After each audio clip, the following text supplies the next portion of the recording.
And thanks for joining us for another episode of More to Advertising here on Daily Ad Brief. I'm your host, Jeff Swartz. I'm excited about my next guest. Gordon Buchanan started a company called Triangle Long Games. I'm excited, honestly, just because I love long games. I love cornhole. I love can jam. I love all of that. So I'm really excited to have him on here. He's got a really great story and some great expansion. So Gordon, thanks for being on the show. Yeah, thanks for having me. Excited to be here, Jeff. And I am glad to hear you are a long game fan. If you like, I could tell you all about some new games. There's some really good ones that are a lot of fun that I think you should try. Yeah, no, maybe after we're done with this, I'll dive into that and see, what you have going on with the new stuff because I know that there's some things I'm like I never saw that before. But I Mhm. want to talk about you and your company for a little bit. How did you get started? Like, did you dive all in? Was this a side hustle? Kind of what do you do? Because you're in 24 markets now. I know you started in Raleigh, but like, tell us your origin story. Yeah, I mean, it's like a lot of businesses. It started small. It was a side hustle and out of my garage. And I come from the digital marketing world, so I ran a pretty big agency here. I worked for a big company and was the operations manager there for about 5 years. So I learned a lot about small business web marketing, how to build websites, SEO, programmatic buying, Facebook, Instagram, social, that kind of stuff. And I just saw these cool businesses that we were working with, and it was just so interesting to me that you can start a business for relatively little money, and it doesn't have to be something super fancy or super hard or super unique even.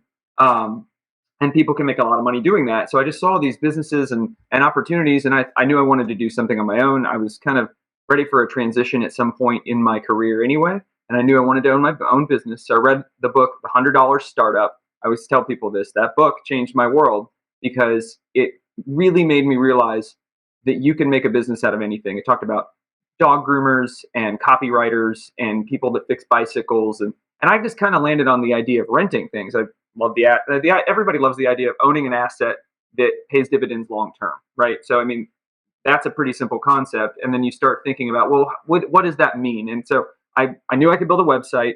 I knew I wanted to own my own business, and I knew I didn't want to spend a ton of money doing it, but I wanted to do something that people could actually use that would actually be useful. And started doing some research on rentals and things. And you start looking at the competitive landscape, especially on Google, which is where I kind of started and where most people start with this type of thing. And you see that the competitive landscape really wasn't terribly difficult to rank for yard game rentals. So I just sort of determined that I could win that on Google, which has turned out to be true thus far. Obviously got to keep up with it, but I bought some games, I built a website, and 2 weeks later, NC State here in Raleigh, North Carolina, called me. I'm working at the time.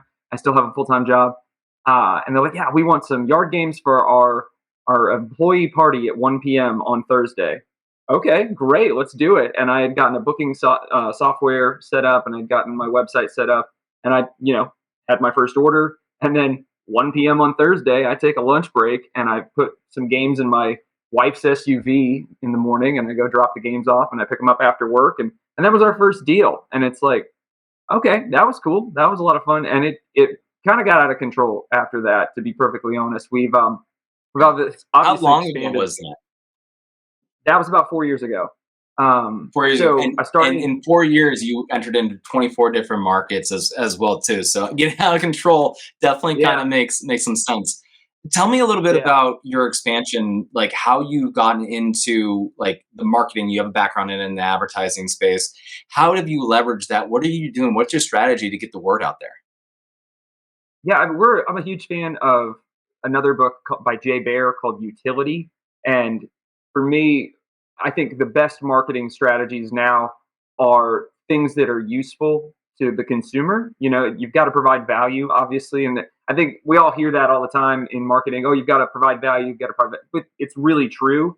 And so, some of the things that really drive a lot of traffic for us, obviously, traffic equals more people eyeballs on the website, which typically means more bookings, and we offer a lot of valuable resources. So we've got the ultimate guide to running your own cornhole tournament, and we've got really nice printable brackets for those cornhole tournaments in different variations: single elimination, double elimination, 8 teams, 16 teams, 32 teams. We've got how to run your own Nerf party. We've got the definitive guide to outdoor parks in different cities, different suburbs. We're starting to build a YouTube series around things like that. So for us, we're trying to be useful to people that are corporate event planners, planning an event for a church or a university or a family reunion, or you're trying to plan a backyard party. We're trying to think through what are the resources people need to do that? What are the frequently asked questions that we get on the phones or an email? And how can we provide those resources to folks on our website in that web experience so that they can easily get that content? They can find it through Google or social or YouTube or whatever, and then hopefully turn into a conversion, an actual client. But if not, then maybe it's just useful to them either way. Yeah, I love that. It's value-based marketing, right? It's identifying Yeah, what brings value to those people and then let them be like, yeah, this is value to me. I, honestly, these things are so fast, and again, I love kind of your concepts and kind of what you've done and everything and the services that you provide. We're already out of time, Gordon, but I appreciate you being on the show. yeah. Thanks so much. Have a good day. Yeah. Absolutely. And thank you for watching this episode of More to Advertising. If you want to know more about Triangle Long Games, we're going to have their information at dailyadbrief.com. Again, 24 markets that they're in, so there's a good chance that they can do your event as well too. Gordon's a great guy, and you should definitely check that out. And until next time, thanks for watching.